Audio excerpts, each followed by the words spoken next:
Hey guys, this is a quick video just showing you how to build and construct the DD Jump Guard aquarium cover. So it comes with pretty much everything you'll need. It has the rails, the mesh, the tubing to apply the mesh to the rails, the corners, the splicing tool to put the tubing into the rails, and the only thing you'll really need yourself is the saw. You can use a manual one or an electric one, it's personal preference.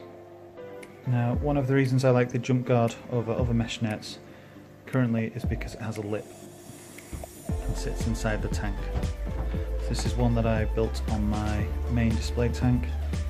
As you can see, that lip makes a tight seal that even if you move it back and forth with a bit of play, there's no holes in the gaps. So the Jump Guard does come with a good colour booklet for instructions with guides. I have built these before and they have worked. It has multiple languages for those buying from other countries.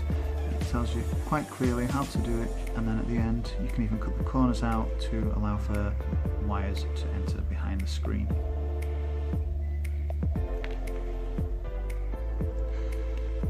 So the first thing to do is measure and cut the frame to fit your aquarium. As it says in the instructions, you measure front to back and left to right and take off 41mm off each measurement.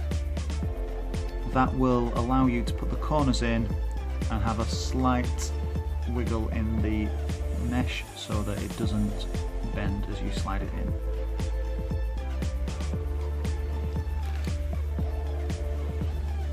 So to measure the aquarium, it is very simple, front to back, inside dimensions only.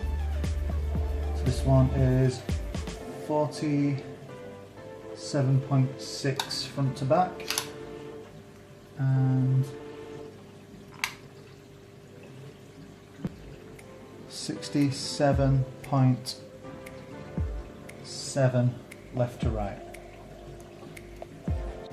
Okay, because of the lip on the light that's mounted to the rear of the aquarium, I'm going to have to cut out part of the lip so it fits, but also take off a tiny bit of measurement so that it fits the inside of that. So if I use that measurement front to back, that's 47.5. Now with those dimensions in mind, you need to do your maths. For me, it's the total 475 minus 41 and 675 minus 41. And that is the measurements of the length and width of your DD Guard rails. And the easiest way that I find to do this, to measure, get the tape measure, run it along the length of the rail, check where your mark is. So I need to do 6, 3, 4, 61, 2, 3 and 4 mils. And just leave a little mark across at that point. Now, it has a small film layer across to protect it. So when you're marking it, the pen may not work, but if you just score the paper enough to mark the paper, but not the actual rail, then you can get a nice line to cut across. So now we'll look at cutting the actual rails. What I've done here is clamp 2 rails together at the exact same length so that as I cut it using the jigsaw, I can cut straight across and both lines be the exact same length. Now not everyone has the jigsaw to do this. The alternative would be cut one, line it up with the alternative piece and then mark the edge where it's cut onto the one underneath to show the line you need to cut across to make it perfect. Now I'm not going to video me cutting the metal because it's just going to be too loud, so we'll see what it looks like after. So following cutting the rails, we now have the 2 front to back pieces and the 2 left to right. The next point is just to construct the frame, which is extremely simple. You take out the corner units, which have a outside lip, and you just slide one into each each end, making sure that as the corner sits in it, the lip is on the same side. If I was to do it the other way, the lip would be on the outside and the inside.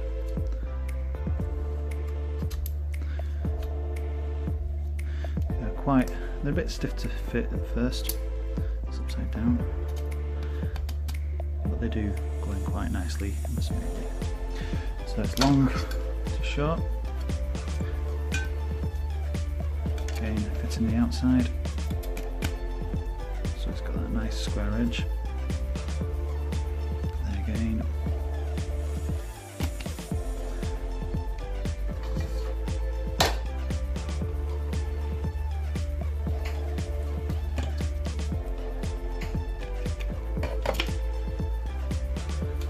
got two left.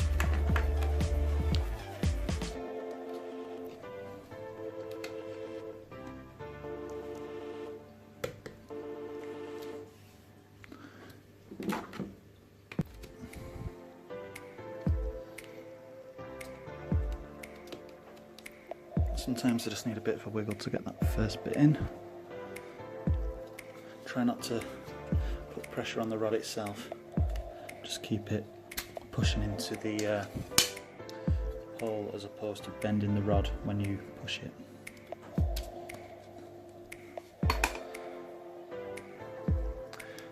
So, this out. It has to be that way.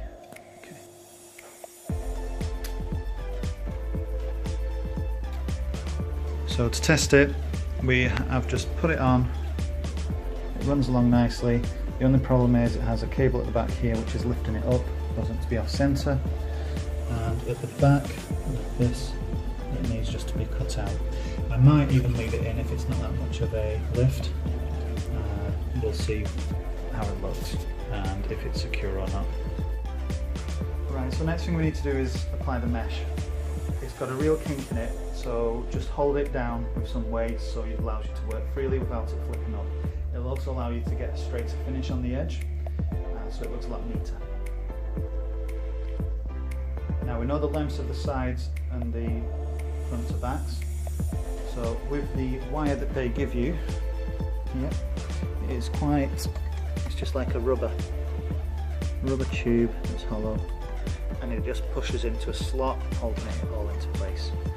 So we know how long they need to be. They give you enough to cover the whole rack at its full size, so just cut off the lengths that you've already measured. There will be a bit of excess, it gives you room to play, and you can tidy it up at the end. So to try and give you a close-up view of what we're doing, we're pushing the mesh into a groove. Now this is from one of the cuts that I had already taken off. You can see there's a little hole in here. Focusing on that. And we're just filling it into that groove, which keeps the net tight. What you want to do as well to keep it neat is when you're up close, try and line the edge of one all the way along, so as long as your measurements are fine, it looks nice and square.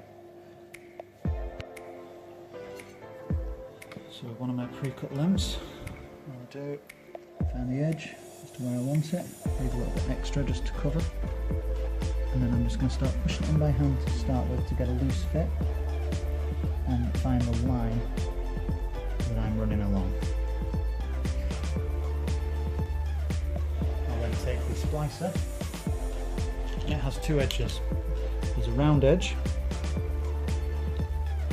focusing on that.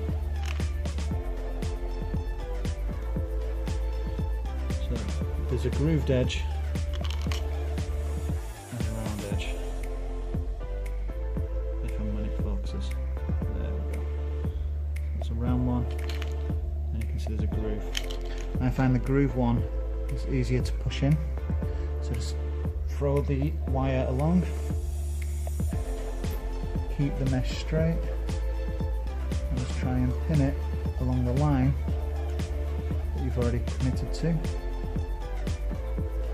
and just run it all the way along. Now, it might be a bit loose at first, just run over it a few times and it'll hold it in place with pressure. So with the Stanley knife with the excess, you can just run it across and be careful when you cut it not to cut the net. So I've marked it, I know where I need to cut from, and done. Finish it off, just rolling it back into that corner. Okay, that's all 4 corners done, and then you just need to take the Stanley knife and cut off the excess. So I just run along, find on the edges that's closest to it, and you can hear it popping as you run down. Keep it tight, the tension helps you cut.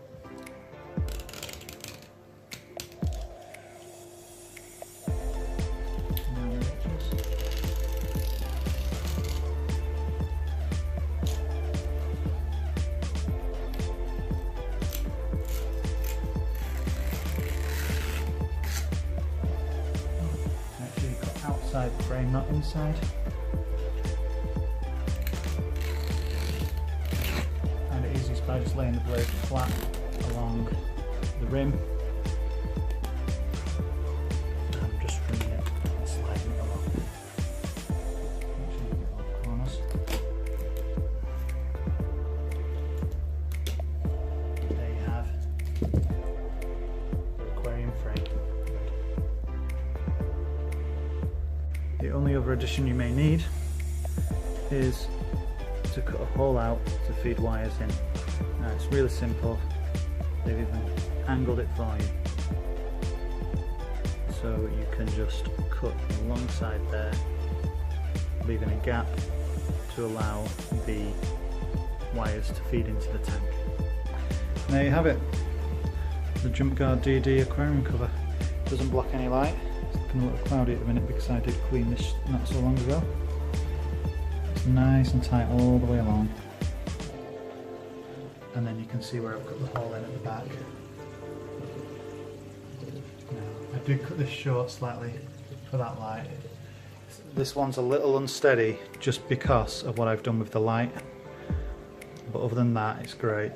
The only thing I might do to help it is just on these lips at the back, maybe just put a little extra width on to mean it's a little bit more secure, but it's nothing major, it's just purely for a